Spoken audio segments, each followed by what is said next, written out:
Hello everyone, welcome back to the channel. आज हम लोग लेकर के आए हैं अपने चैप्टर नंबर 5 का ऑर्गेनाइजिंग चैप्टर का केस स्टडी। बहुत सारा केस स्टडी करेंगे, देन आफ्टर एमसीक्यू और चैप्टर नंबर 1 से चैप्टर नंबर 4 तक का केस स्टडी। बहुत सारा केस स्टडी एक ही वीडियो में 2 घंटे का पूरा सेशन था, वो अपलोडेड है। इसके डिस्क्रिप्शन में मैं लिंक दे दिया हूं, आप आराम से उसको देख लेना। यहां से हम लोग स्टार्ट करेंगे चैप्टर नंबर 5 से 10-10 केस स्टडी हर एक चैप्टर का करता चलूंगा, तब जाकर के आप लोगों का पूरा अच्छे से कवर अप हो जाएगा। बस एक भी केस स्टडी को मिस मत करना, एकदम कॉन्सेप्चुअल वे में हम लोग लेकर के चलेंगे और एमसीक्यू भी करता रहूंगा। तो देखो बेसिकली होता क्या है ना कि जब तुम केस स्टडी को कर लेते हो तो इसी में से टूट करके एक क्लिप्स बनता है एमसीक्यू। याद रखना, अगर कोई बच्चा 50, 60 या 100 केस स्टडी बना लिया, उसको एमसीक्यू अगर किसी कारणवश वो प्रैक्टिस नहीं भी कर पाया तो कोई जरूरी नहीं है कि उसका एमसीक्यू नहीं हो पाएगा एग्जाम में।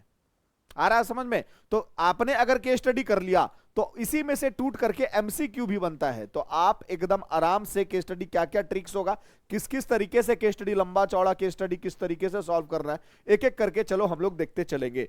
सबसे पहले 3 मार्क्स, 4 मार्क्स, 6 मार्क्स, सारा मार्क्स का हम लोग करेंगे। तो ये जो क्वेश्चन है आपके स्क्रीन पे चैप्टर नंबर 5 ऑर्गेनाइजिंग चैप्टर का, ये है तुम्हारा बेटा 3 मार्क्स का। ठीक है, तो चलो पढ़ो क्या है तुम्हारा क्वेश्चन। क्वेश्चन बोल रहा है कि निखिल एंड सपना, 2 स्टूडेंट है ना, 2 लोग है, sorry, have decided to open a coaching, necessary step in order to start the operation in next 5 week. 5 सप्ताह के बाद इनको काम चालू करना है।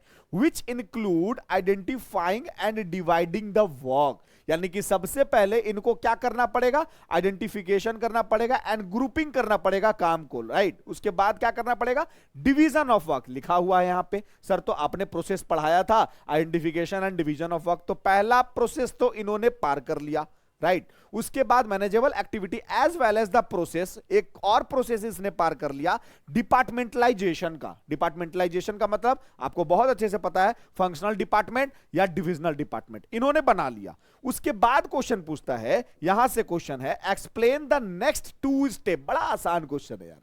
बोलता है कि 2 स्टेप ये कर चुका है, 2 स्टेप आपको बताना है। Explain the next 2 step that Nikhil and Sapna have to perform as a part of their organising process. तो बेटा आप लोगों को बहुत अच्छे से पता है नेक्स्ट 2 स्टेप क्या है, assignment of duties and establishment of reporting relationship. देखो यहां पे लिखा हुआ है आंसर में, assignment of duties and second number है तुम्हारा एस्टेब्लिशमेंट ऑफ रिपोर्टिंग रिलेशनशिप, यानी कि who will report to whom, कौन किसको रिपोर्ट करेगा, कौन किसका सुपीरियर है, कौन किसका सबऑर्डिनेट है। That is the next 2 step in organising process.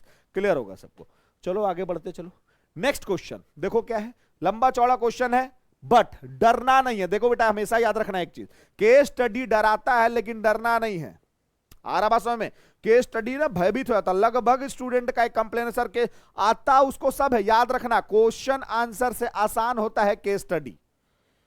Question answer से ना आसान होता, भर भर के लिखने से अच्छा है तुमको दिमाग लगा करके कोट करके लाइन को लिखना है, रिलेवेंट लाइन को। आ रहा बात समझ में? तो बहुत आसान है, बस बच्चा भयभीत हो जाता है लंबा चौड़ा क्वेश्चन देख करके, डर जाता है। अंदर का फियर को हटाओ, अंदर का डर को हटाओ। आ रहा बात समझ में? तो उसके लिए क्या करना पड़ेगा, तोड़ तोड़ करके पढ़ो और चीजों को समझने का प्रयास करो, टाइम दो उस पे।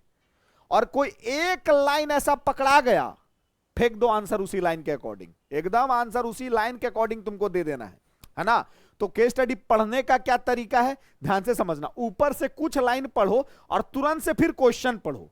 ऊपर से कुछ लाइन पढ़ो और देन आफ्टर तुरंत से क्वेश्चन पढ़ो कि आखिर पूछ क्या रहा है, उसी के अकॉर्डिंग तुम क्वेश्चन को पढ़ोगे। तो सबसे पहले देखो क्या बोलता है, Oxy limited decided to set up its steel manufacturing factory. बोलता है एक कंपनी है जो कि डिसाइड किया कि एक स्टील मैन्युफैक्चरिंग फैक्ट्री को एस्टेब्लिशमेंट करने का, right, in the backward area of up where very less job opportunity, जहां पे बहुत कम जॉब अपॉर्चुनिटी था, अवेलेबल था, right. People of that area welcome this effort of Oxy limited, यानी कि उस एरिया का जो इंसान है वो ऑक्सी लिमिटेड को बोला कोई बात नहीं, आप आओ और आराम से अपना फैक्ट्री को चलाओ। टू अट्रैक्ट पीपल, इंसान को अट्रैक्ट करने के लिए वहां पे फैक्ट्री लगाया गया। It also decided to provide many other facility like school, like hospital, like market etcetera. बहुत सारा एमिनिटीज इन्होंने दिया वहां के लोगों को अट्रैक्ट करने के लिए। चलो ये तो समझ में आया। आओ अब यहां पे तुमको तुरंत से बेटा क्वेश्चन को पढ़ना है। क्या आइडेंटिफाई करने के लिए पूछ रहा है, यही है ओरिजिनल तरीका केस स्टडी बनाने का। तुम सोचोगे यहां से बेटा स्टार्ट करें और यहां तक पढ़ के तो फिर भूल जाओगे गारंटी है कि भूल जाओगे, क्योंकि लंबा चौड़ा केस स्टडी रहता है। आ रहा समझ में? तरीका यही है कि स्टार्टिंग का 2-3 रिलेवेंट लाइन पढ़ना है, देन आफ्टर क्वेश्चन को देखना है कि आखिर में क्वेश्चन क्या पूछ रहा है हमसे।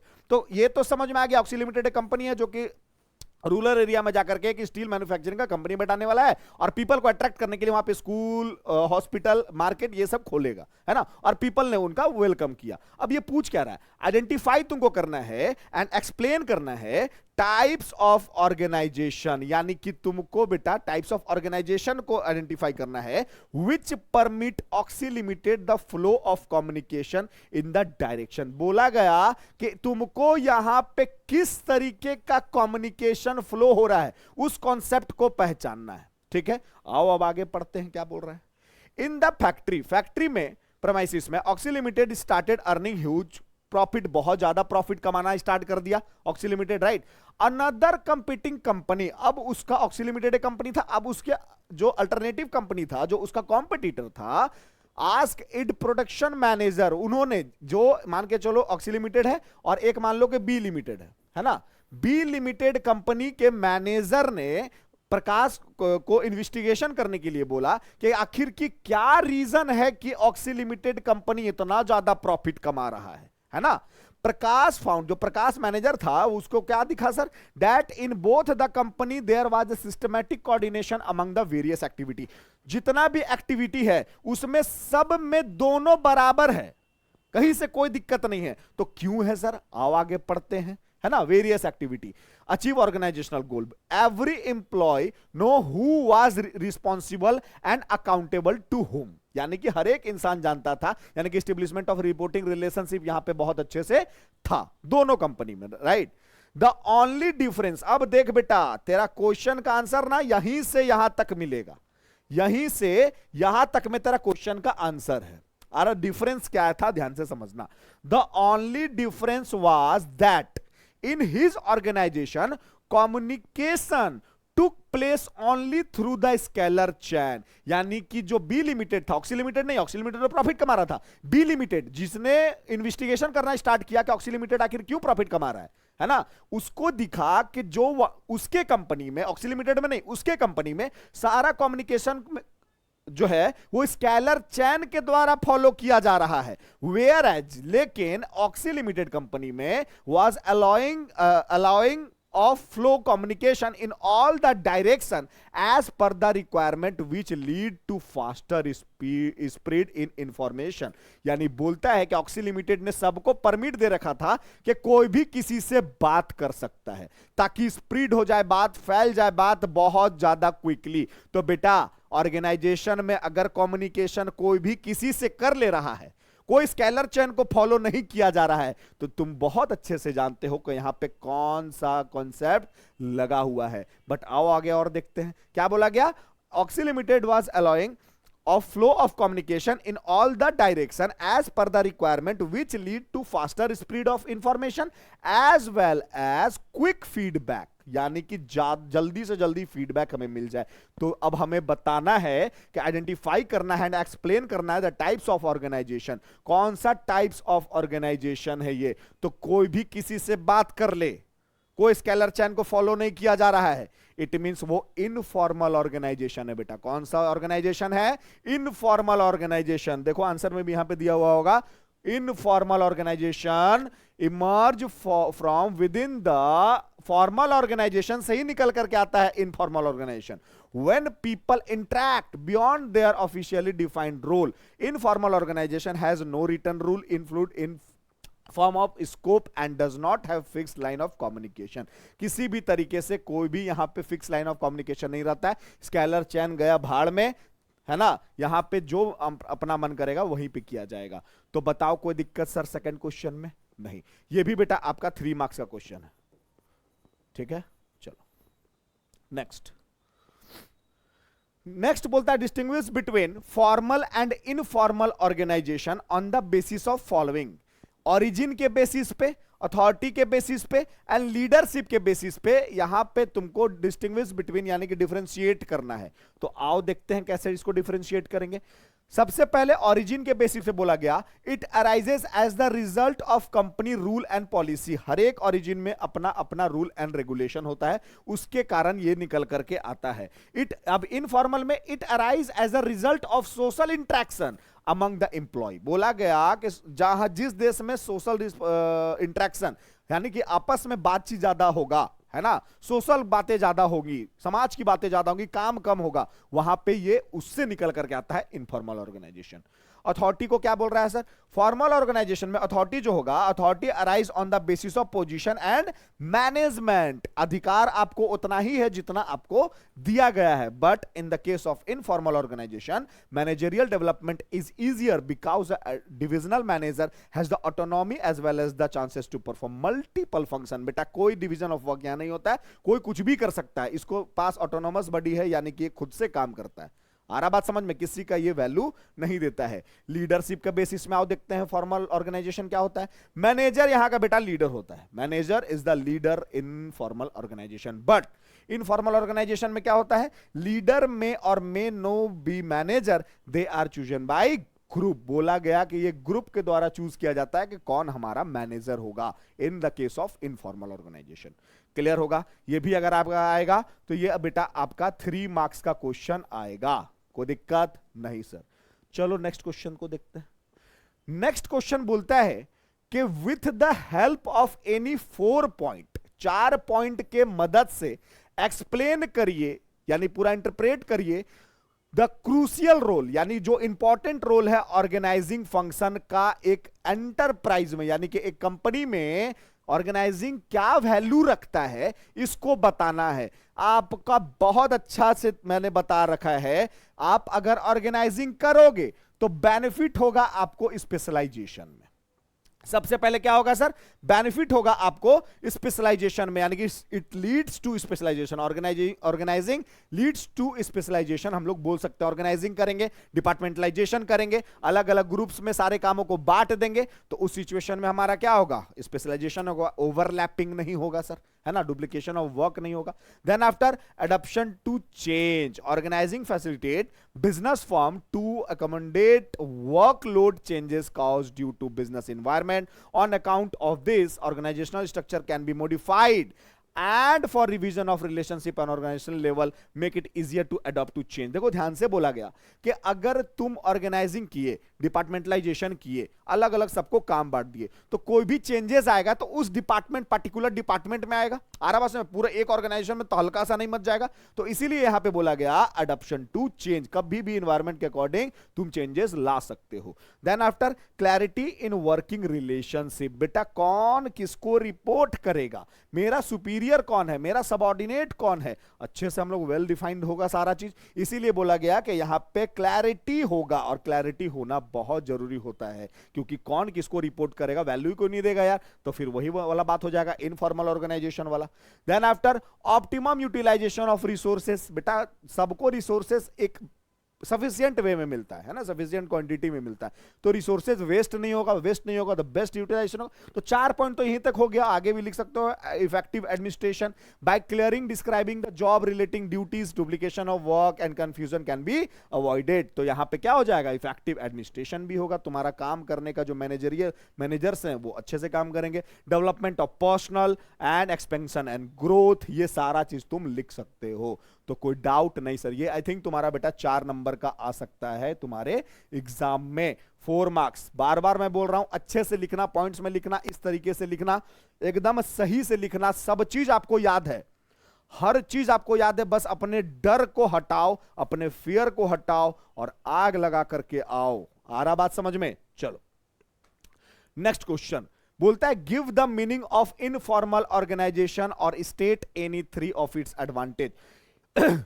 इनफॉर्मल अगर ऑर्गेनाइजेशन आपका है तो आपको फायदा क्या है? फायदा तो है लेकिन यार नहीं होना चाहिए इनफॉर्मल ऑर्गेनाइजेशन, तो देखो क्या बोलेंगे, कीवर्ड्स पे ध्यान देना है। Informal organisation is a network, ये नेटवर्क है of personal and social relation, यानी कि आपका और समाज के बीच में जो इंटरेक्शन होता है, जो नेटवर्क होते हैं, उसी के बारे में बस हम लोग बातें करते हैं, है ना। Which emerge spontaneously form with the formal organisation, यानी कि ये सडनली आ जाता है फॉर्मल ऑर्गेनाइजेशन से। ऐसा नहीं है कि आपको ये इनफॉर्मल बनाने की जरूरत है, ये खुद ब खुद बन जाएगा, है ना। इसमें कोई मेहनत नहीं लगता, छोड़ दो सुपरविजन करना, ये बाय स्पॉन्टेनियसली यानी कि सडनली आ जाता है, इमर्ज हो जाता है organisation as people associate with one another beyond their officially defined role. It has no written rule, इसका कोई लिखित नहीं चीजें होती है, इसका कोई रूल रेगुलेशन नहीं होता है। It fluid in form and scope and does not have fixed line of communication.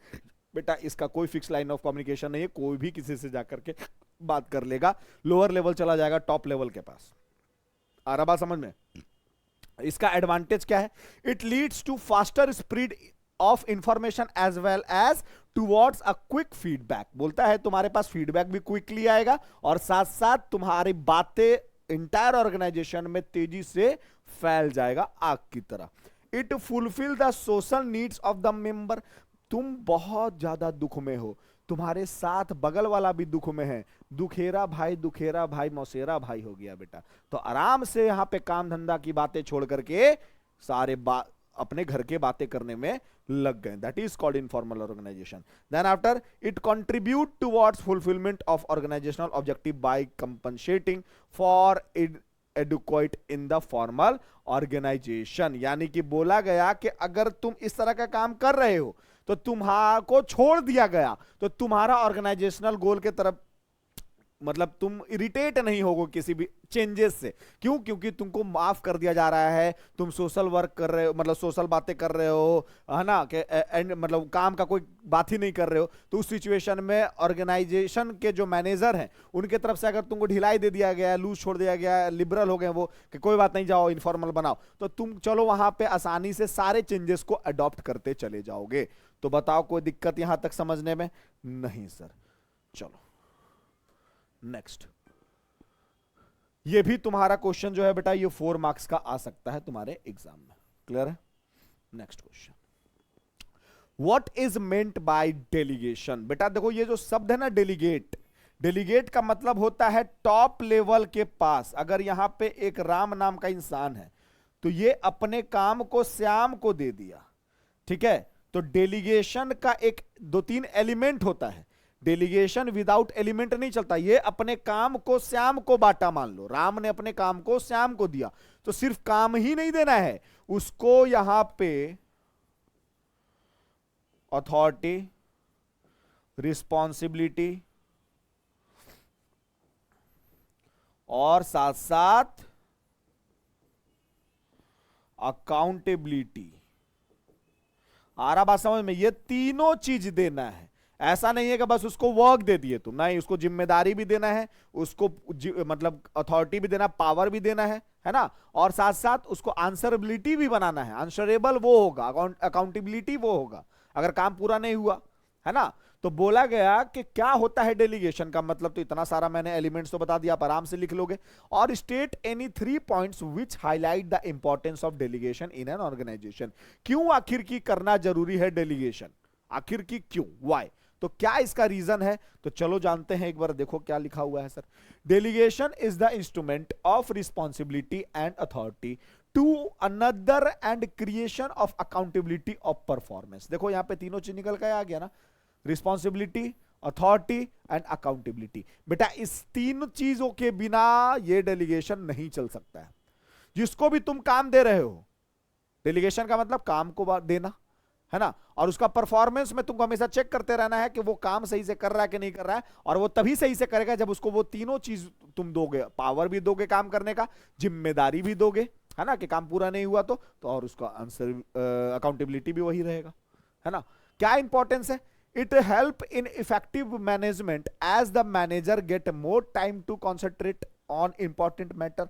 Manager ने अपना काम डेलीगेट कर दिया, तुमने अपना काम अपने जूनियर को दे दिया, तो तुम्हारा माइंड फ्री हो गया ना, तुम पूरा कंसंट्रेशन के साथ मेन काम पे ध्यान दोगे, है ना। रूटीन वर्क तुमने क्या कर दिया, डेलीगेट कर दिया। देन आफ्टर नेक्स्ट फायदा क्या है सर, एडवांटेज पूछा है नाम से, it helps in development of employee. बोला गया यहां पे इंप्लॉय का भी डेवलपमेंट होता है, as the employee get more opportunity to utilise their talent. बोला गया कि वो अपना टैलेंट को भी यूज कर सकता है इंप्लॉय, क्योंकि उसको काम मिल रहा है, सिर्फ फालतू का नहीं बैठा हुआ है ना। मैनेजर उसको काम सौंपेगा तो वो मैनेजर का काम कर रहा है, मतलब मैनेजरियल पावर उसका भी बढ़ेगा, इंप्लॉय का भी बढ़ेगा, है ना। It helps to motivate employee as the employee feel encouraged and try to improve their performance further। बोला गया कि वो हमेशा और आगे का अच्छा परफॉर्मेंस करना चाहेगा कि अच्छा यार अभी हम लोगों को डेलीगेशन ऊपर से आ रहा काम, है ना, हो सकता है मुझे प्रमोशन भी मिल जाए, तो ये इनहेंस करता है। उसके बाद it facilitate growth by providing a ready workforce to take up leading position in the new venture. देखो बहुत सारा यहां पे फायदा है, तुम बेटा सोच सोच के, business studies is all about your own thinking on philosophy. आपका क्या सोच है, आराबास में ऐसा कुछ नहीं है कि एकदम जो यहां पे लिखा हुआ है वही आपको लिख करके आना। बस मैंने आपको बता दिया डेलीगेशन का मतलब है टॉप लेवल अपने जूनियर को काम बांटता है ताकि वो अपना कंसंट्रेशन से काम कर पाए। अब इसमें तुम क्या समझे, क्या अच्छे से लिख सकते हो, ये तुम पे डिपेंड करता है, तुम्हारे एफिशिएंसी पे डिपेंड करता है। तो ये भी तुम्हारा आएगा 4 मार्क्स का, कोई दिक्कत नहीं। यहां से शायद तुम्हारा 6 मार्क्स, हाँ यहां से तुम्हारा 6 मार्क्स का क्वेश्चन स्टार्ट हो गया। देखो ये लॉन्ग आंसर टाइप में इस तरह का क्वेश्चन आ सकता है। तो देखो क्या है सर क्वेश्चन, बोलता है क्वेश्चन तुम्हारा, अतुल नाम का एक इंसान है जो कि ज्वाइन किया head librarian of newly constructed MBA college in Delhi. एक एमबीए कॉलेज बना है, फिर से डरा रहा है बेटा, डरना नहीं है। इतना बड़ा क्वेश्चन जो है ना वो डराने के लिए है सिर्फ। केस स्टडी क्वेश्चन आंसर से बड़ा आसान होता है। अगर लॉन्ग आंसर में बड़ा 2-3 पेज का आंसर आ गया लिखने के लिए ना तो वो ज्यादा टफ होता है, लेकिन केस स्टडी उसे 10 टाइम ज्यादा इजी होता है। बस बनाने का एक तरीका पता होना चाहिए। तो बनाने का तरीका क्या है, ऊपर का 2-3 लाइन पढ़ो, देन आफ्टर तुरंत से यहां से क्वेश्चन पढ़ो कि आखिर आपसे पूछ क्या रहा है। आ रहा बात समझे, पूरा यहां से यहां तक पढ़ने की जरूरत नहीं है, पॉइंट बाय पॉइंट पढ़ो। अचानक से यहां तक पढ़े, पता चला ऊपर क्या लिखा था, 4 चीज भूल गए, और भूलने से यहां क्वेश्चन नहीं बनेगा। कीवर्ड्स को पकड़ने से क्वेश्चन बनता है केस स्टडी। जैसा ही तुम कुछ पढ़े, जो भी कीवर्ड्स तुमसे लगा और तुम तुरंत से identify and explain the concept used by Atul, keeping in mind the competence and experience of the their librarian. बोला गया कि योग्यता को पहचानते हुए कॉन्सेप्ट बताइए कि अतुल ने कौन सा कॉन्सेप्ट को लगाया, है ना, दूसरे का योग्यता को पहचानते हुए अतुल ने कौन सा कॉन्सेप्ट लगाया। तो ये कब तुम पहचानोगे, जब यहां पे तुम अतुल का हर एक एक्टिविटी पे ध्यान दोगे। आ रहा बात समझ में, बस उस कीवर्ड्स को पकड़ो और आंसर लिख डालो, कोई दिक्कत नहीं सर। तो चलो देखते हैं क्या है सर यहां पे। Atul joins as a head librarian of a newly constructed MBA college in Delhi. A team of 4 librarian is placed under him. उसके अंडर में 4 लाइब्रेरियन का टीम रखा गया, है ना। तो एक अतुल हो गया और इसके अंडर में 4 लोग रखे गए। क्लियर है, to smooth for smooth functioning of the library, ताकि लाइब्रेरी का काम बेटा सदा बाहर अच्छे से चलते रहे। Beside he has been assigned 8 people as support service staff. बोलता है यहां पे कि उसने 8 इंसान को और अलग से रखा ताकि उसको सपोर्ट मिले, है ना। अतुल ने 8 स्टाफ को और रखा ताकि उसको सपोर्ट मिले। On the second day of his joining, उसके ज्वाइनिंग के दूसरे ही दिन, he told to get a shipment of new book. यानी बोलता है कि उसको बोला गया कि नया बुक जो आ रहा है उसको वो कैरी करे, यानी कि उठाए, न्यू बुक अनलोड करवाए, स्टॉक द बुक सेल्फ्स में रखवाए, and then get all wastage, सारे wastage like packaging, paper etcetera को डिस्पोज करे। कोई दिक्कत नहीं sir. Of within a week time, 1 सप्ताह के अंदर। तो देखो यहां से फिर से अगर याद करने के लिए तुमको तुम्हारे ध्यान में रहना चाहिए क्या क्या तुमने पढ़ा। अतुल ने एक लाइब्रेरी हेड के तौर पे ज्वाइन किया एमबीए कॉलेज में जो नया नया बना था। उसके अंडर में 4 टीम रखा गया, वो अलग से 8 इंसान को और रखा। ज्वाइनिंग के दूसरे ही दिन उसको क्या बोला गया कि नया बुक आ रहा है, उसको रखवाना है और कचरा सबको हटवाना है 1 सप्ताह के अंदर। कोई दिक्कत नहीं sir. In order to ensure order line, बोला गया अब ऑर्डर को मानने के लिए and speed in the process, speed को बढ़ाने के लिए, सेटिंग ऑफ द लाइब्रेरी, है ना, ही मेक। अब यहां से बेटा खेल स्टार्ट होता है, क्योंकि क्वेश्चन तो हमने पढ़ लिया ना कि अब ये क्या किया, हमें किसके एक्टिविटी को पहचानना है, अतुल को। तो बोला he makes each of the keeping in mind their competence and experience, he decided to give them more authority so that they can make autonomous plan and assume the responsibility for the effective implementation of their decision। समझ में आया?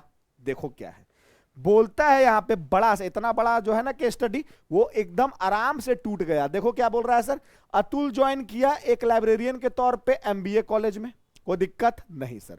उसके under में 4 team रखा गया, कोई दिक्कत नहीं सर।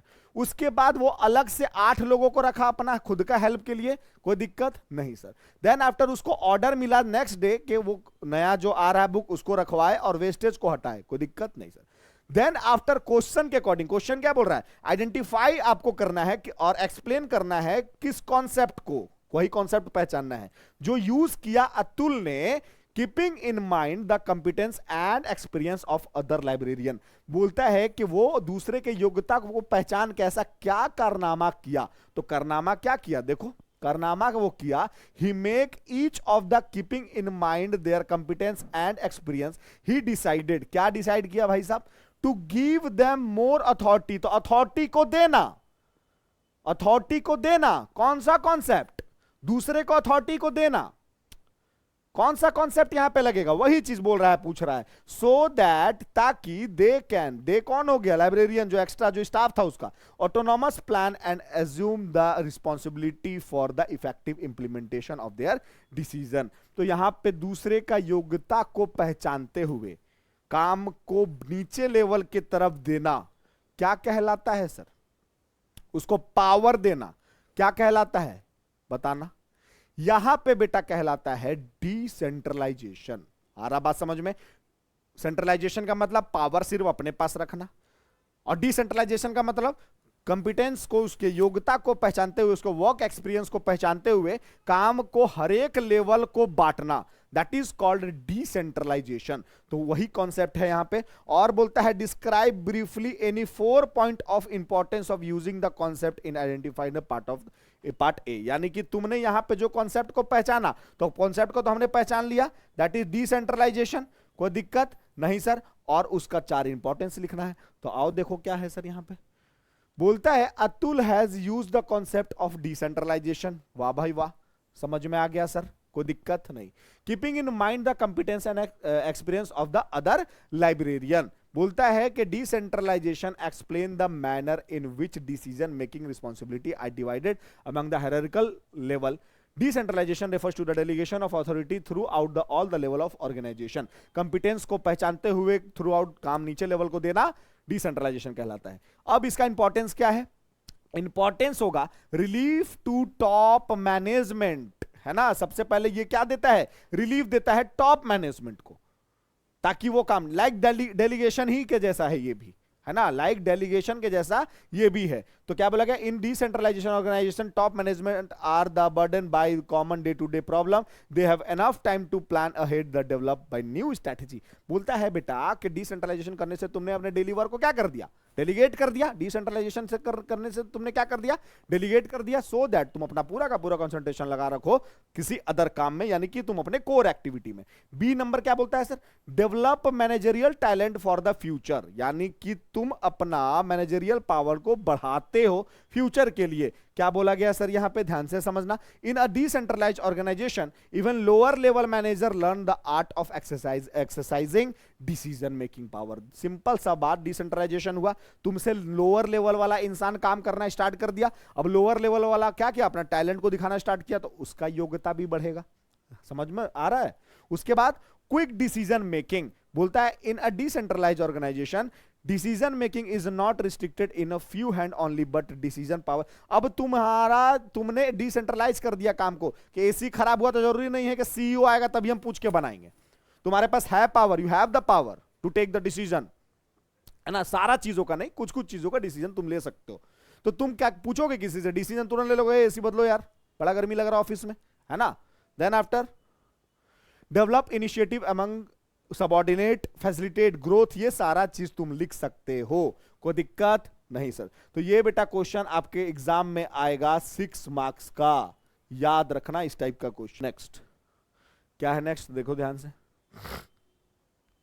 बोलता है जोजो एंड जोजो, लंबा चौड़ा क्वेश्चन, फिर डरा रहा है, डरने का नहीं, तोड़ के रख देना है। किस तरह से पढ़ना है ध्यान से समझो। जोजो एंड जोजो इज अ कंपनी, भाई साहब नाम गजब का है नहीं। जोजो एंड जोजो is a company known for its consumer business of baby oil and bandage. देखो यहां पे बोलता है कि एक कंपनी है जिसको कंज्यूमर बिजनेस के लिए लोग जानते हैं, और क्या बनाता है वो, बेबी ऑयल एंड बैंडेज बनाने के लिए लोगों के बीच में वो प्रसिद्ध है। But many people do not know that, बहुत सारा इंसान उसके बारे में एक बात नहीं जानता है कि company also run a medical device and diagnostics business. बोलता है कि डायग्नोसिस बिजनेस भी उसका है, ये बात कंपनी नहीं जानता है, वो मतलब कंज्यूमर नहीं जानता है, बहुत सारे consumer. As well as the pharmaceutical company, वो दवाई भी बनाता है, सिर्फ बेबी ऑयल और बैंडेज ही बनाता है, इतना ही सब जानता है, बाकी कुछ नहीं जानता है उसके बारे में। विथ मोर देन 1,80,000 एम्प्लॉय, बोलता है 1,80,000 से ज्यादा उसके पास एम्प्लॉय है। 2-3 लाइन पढ़ लिए, आओ देखते हैं क्वेश्चन क्या बोलता है। क्वेश्चन बोलता है बाय कोटिंग द लाइन, बेटा तुमको लाइन जहां पे आंसर में ये चीज आ गया, बड़ा खतरनाक चीज होता है ये, याद रखना, है ना। कोटिंग आ गया मतलब समझ लो तुम्हारी जिंदगी बर्बाद कर देगा एकदम। बेटा ध्यान से पढ़ना है, लाइन को कोट करना है तुमको, यानी कि लाइन को अंडरलाइन करना के बताना है कि इस लाइन को उठा करके तुमको आंसर सीट में लिखना है इन्वर्टेड कॉमा में, और उसके बाद डैश दे करके बताओ, वो भी हम दिखाएंगे आंसर में कि किस तरीके से लिखना है ना। तो तुम उसके बाद तुमको लिखना है कि लाइक दिस, इस लाइन के वजह से, रिलेवेंट लाइन के वजह से ये कॉन्सेप्ट यहां पे लगाया गया है, वो रिलेवेंट लाइन को लिखना है तुमको। आ रहा बात समझ में? तो चलो क्या पूछ रहा है यहां पे, by quoting the line given above, ऊपर दिया गया हुआ कुछ कुछ लाइंस है उसको कोट करना है, और आइडेंटिफाई करो एंड ब्रीफली एक्सप्लेन करो the benefits of the concept. अब बेटा बोला गया इस कंपनी के द्वारा भी कुछ ना कुछ कॉन्सेप्ट लगाया गया है ना, कॉन्सेप्ट लगाया गया। चलो एक चीज तो आसान है, लेकिन दूसरा चीज है थोड़ा सा टफ है, कोट करके बताना है। 6 मार्क्स से सही बेटा तुमको नहीं सीबीएसई बोर्ड दे देगा। आ रहा में 6 मार्क्स लेने के लिए आपको हो सकता है 3-4 तुमको 2 ही लाइन दिखा, और हो सकता है 4 लाइन को कोट करना होता, 4 लाइन था इसमें, तुमने 2 ही लाइन को कोट किया, तो तुमको 6 नंबर के बदले में 3 नंबर देगा। आ रहा बात में, मार्क्स कटेगा। तो इसीलिए बार बार पढ़ लेना है कि और तो कोई लाइन नहीं छूट रहा है ना। तो चलो और देखते हैं क्या है। उसके बाद बोलता है, यहां तक तो समझ में आ गया, जोजो एंड जोजो एक कंपनी है जो कंज्यूमर बिजनेस का एक है ना, और बेबी ऑयल एंड बैंडेज बनाता है। बट बहुत सारे लोग नहीं जानते कि वो दवाई भी बनाता है और भी डायग्नोसिस का आइटम बनाता है, like cotton, like syringe, like बहुत सारा चीज ऐसा होता है मेडिकल का, है ना, वो बनाता है। ये बात लोग नहीं जानते।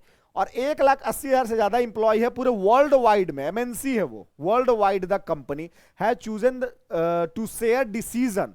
वो चाहा कि वो शेयर करे किस चीज को, डिसीजन मेकिंग अथॉरिटी को। तो डिसीजन मेकिंग अथॉरिटी को शेयर करने के लिए ये चाहा। एक लाइन तो बेटा हमको यहां पे तो समझ में आ रहा, पता नहीं तुमको समझ में आ रहा है कि नहीं।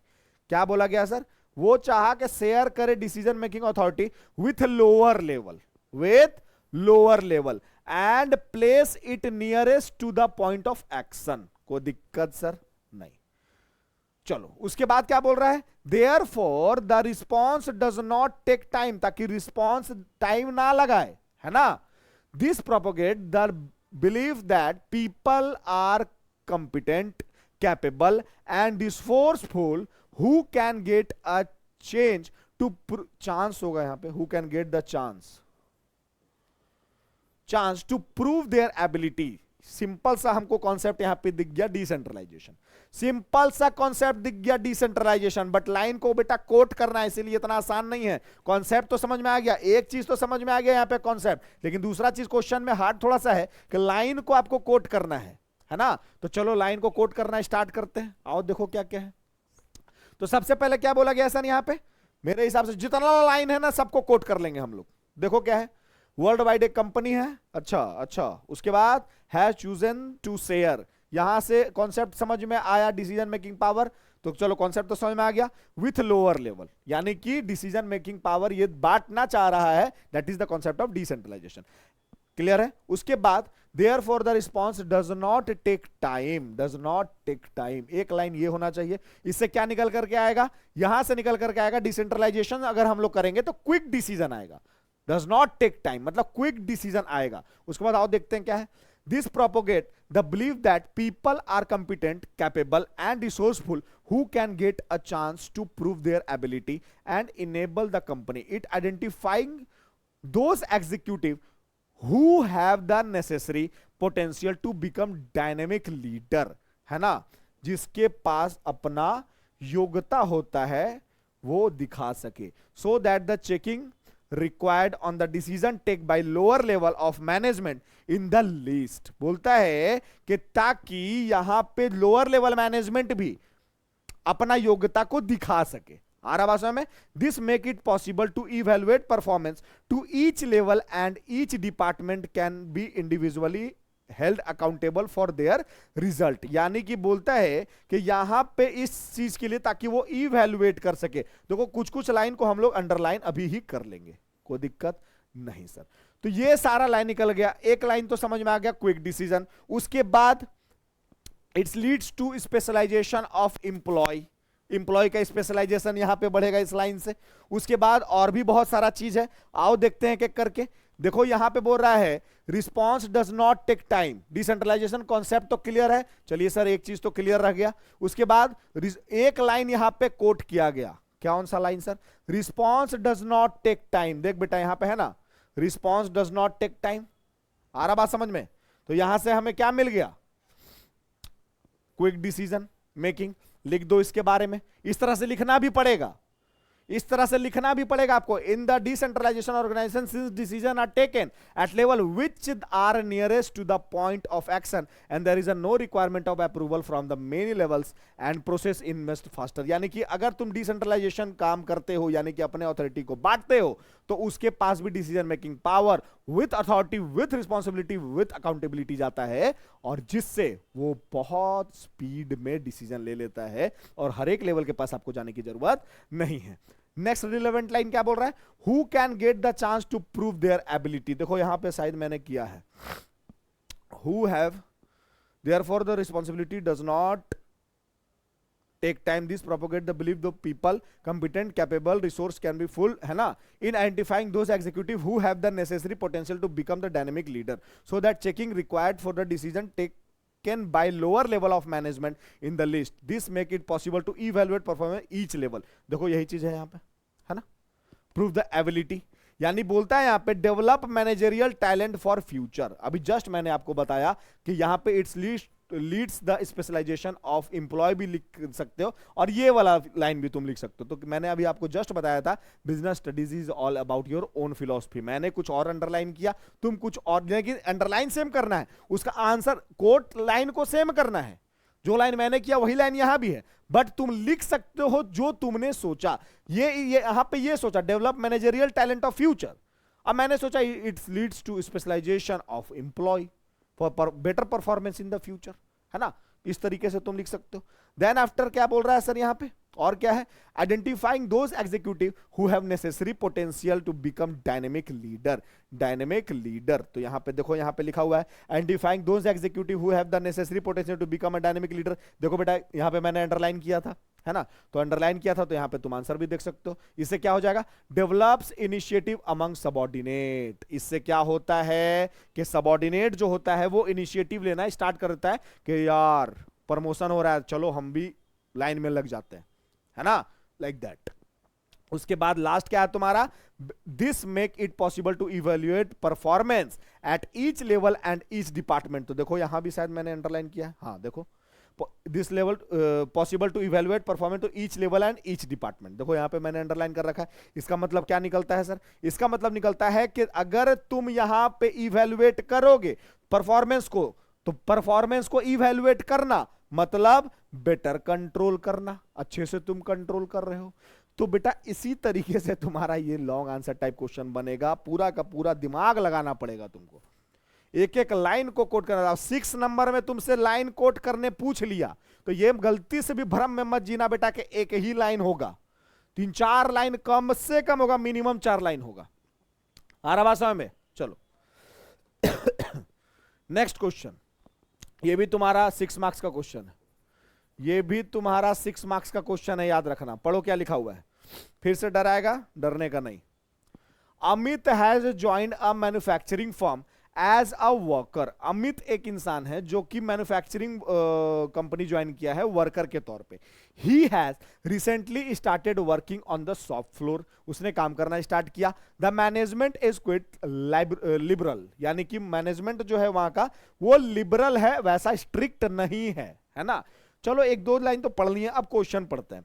हमको यहां पे आइडेंटिफाई करना है, कोट नहीं करना लाइन को, है ना, एंड एक्सप्लेन करना the type of organization the cricket fans club. एक क्रिकेट फैंस क्लब होगा इसके अंदर, वो किस type of organization. Type of organization हमेशा कोई भी एक्टिविटी को पकड़ के हम लोग बस टाइप पहचानने का कोशिश करेंगे। तो चलो पकड़ते हैं एक्टिविटी को। एक एक्टिविटी तो मुझे लग गया यार कि यहां पे मैनेजमेंट जो लिबरल है, तो लिबरल है तो थोड़ा सा इंसान लिबरल हुआ है, इट मींस खुद से सारा काम कर रहा है, उसके ऊपर फ्लेक्सिबिलिटी है पूरा, है ना। वो एकदम मैनेजमेंट किसी पे रिस्ट्रिक्ट नहीं कर रहा है, स्ट्रिक्ट मैनेजमेंट नहीं है, इतना तो समझ में आया। चलो आगे देखते हैं। और वो अलाउ कर रहा है वर्कर को to form a cricket fan club, कि वो एक क्लब बनाए, क्रिकेट फैन क्लब, है ना। The worker assemble and play cricket in the evening after the completion of work. यानी बोलता है कि उसका काम खत्म होने के बाद वो लोग क्रिकेट खेलता है sir. However, the management is a little worried about the outcome. बाद में देखा गया कि मैनेजमेंट उसके आउटकम से थोड़ा सा चिंतित हुआ, है ना, worried about the outcome. The management is trying to change the schedule of the worker, but they are unsure about the reaction of the worker. बोलता है कि वो सोचा मैनेजमेंट ना कि यार उसके टाइम टेबल को सुधारा जाए, शेड्यूल को सुधारा जाए, लेकिन वो उसके रिएक्शन से परेशान था। They do not know about the reaction. उसको अपने वर्कर के रिएक्शन के बारे में नहीं पता था कि हो सकता है कि फेवर में जाए या हो सकता है कि अपोज जाए, राइट। उसके बाद क्या बोल रहा है, the management trying to changes the schedule of the worker but they are unsure about the reaction of the worker. Through the majority of the worker are sincere like Amit, yet the management is concerned about the companion in the cricket fan club. देखो यहां पे simple सा बात, तुमको concept एक ही दिख रहा है हमें कि यहां पे मैनेजमेंट पे डोमिनेट कर रहा है वर्कर। आ रहा बात समझ में? शेड्यूल को चेंज करने में मैनेजमेंट कतरा रहा है कि नहीं यार हो सकता है पोस्ट चला जाएगा, फेवर में तो जाएगा नहीं, ये वो दिस दैट। तो बेटा यहां पे जो कॉन्सेप्ट लगा है type of organization, 2 type of organization होता है, इनफॉर्मल और फॉर्मल। तो मेरे हिसाब से जो कॉन्सेप्ट है वो है बेटा इनफॉर्मल। और देखते देखो, इनफॉर्मल ऑर्गेनाइजेशन बोलता है interaction among the people at work given rise to network the social relationship among employ called informal organization. यानी कि इंटरेक्शन होता है तुम्हारा यहां पे सोशल बातों से, काम का बात यहां नहीं होता है। तो लाइक दिस तुम बेटा एक्सप्लेन कर दोगे और उसके बाद इसका डिसएडवांटेज भी देखो क्वेश्चन में पूछा है। Also give the disadvantage of the organization identified in the above para. यानी पारा जो ऊपर में है उसमें तुमने जो भी कॉन्सेप्ट को पहचाना उसका डिसएडवांटेज क्या है। तो इनफॉर्मल का तो डिसएडवांटेज बेटा 100 तुम लिख सकते हो। देखो क्या है डिसएडवांटेज इसका, when an informal organization is spread rumor it become a destructive force and goes against the interest of the formal organization। कभी फॉर्मल ऑर्गेनाइजेशन नहीं बन पाएगा, रूमर गलत सलत उड़ते रहेगा, बड़ा दिक्कत वाली बात है। The management may not be successful in implementing changes in the informal organization, oppose them। हमेशा अपोज होगा, कोई भी नया चीज तुम इंप्लीमेंट नहीं कर पाओगे। कोई नया मशीनरी लाओगे, वर्कर बोलेगा हटाओ इसको, पुराना ही काम ठीक था, तुमसे बहस करेगा वो वर्कर तुम्हारा, है ना। उसके बाद it pressurize member to conform to group expectation, है ना। उसके बाद this can be harmful of the organization it the norm by the group are against organization interest. Organizational के इंटरेस्ट के खिलाफ होता है ये यार, ये ऑर्गेनाइजेशन इससे कभी नहीं बढ़ पाएगा बेटा अगर एक बार इनफॉर्मल ऑर्गेनाइजेशन तुम्हारा बन गया तो। तो डियर स्टूडेंट्स, आपका चैप्टर नंबर 5 का मैंने बहुत सारा केस स्टडी करवा दिया, यानी कि चैप्टर नंबर 1 से लेके 4 तक आपका अपलोडेड है। 5 आज मैंने करा दिया, 6 भी कराऊंगा, 7 भी कराऊंगा, 8 भी कराऊंगा, देन आफ्टर 9, 10, 11, 12 भी कराऊंगा, एग्जामिनेशन तक करवा ही दूंगा यार। बस करना यह है कि जितने भी देर का वीडियो है, आधा घंटा का है, 45 मिनट का है, 1 घंटे का है, सवा घंटा का है, आपको हर एक वीडियोस को बस देख करके, आपको हर एक वीडियोस को बस देख करके और कॉपी में कुछ कुछ नोट्स बना लेने हैं इस केस स्टडी से रिलेटेड। क्वेश्चंस अगर जिसको भी चाहिए पीडीएफ वो मुझे व्हाट्सअप करे, कोई बाहरी स्टूडेंट है तो, नहीं तो कोचिंग का स्टूडेंट को तो मैं भेज ही दूंगा। कीप स्टडिंग, बाय बाय, और वेट करो नेक्स्ट वीडियो का। और आज रात आप लोगों के लिए यहाँ पे, कल आपका इकोनॉमिक्स का एग्जाम है, अच्छे से दो economics exam, all the best, सबको दिल से शुभकामनाएं, बाय बाय।